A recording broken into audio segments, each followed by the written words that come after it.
Anak dah besar, tapi tidak diakikahnya lagi. Bajet pun tak ada. Aduh. Sedangkan kita sedar dan kita menginsafi tentang sunnah Nabi sallallahu alaihi wasallam, iaitu akikah.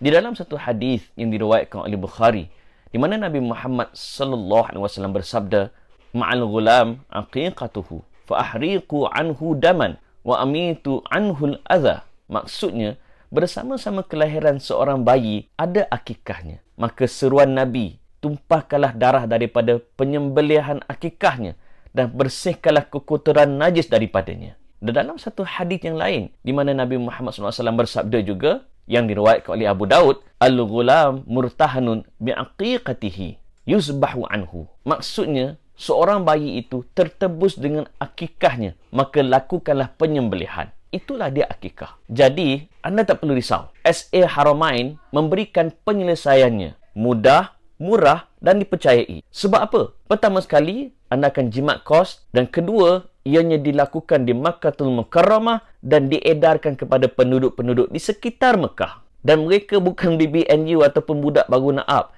Mereka berpengalaman sejak tahun 2013. Beribu akikah telah mereka lakukan serendah RM380.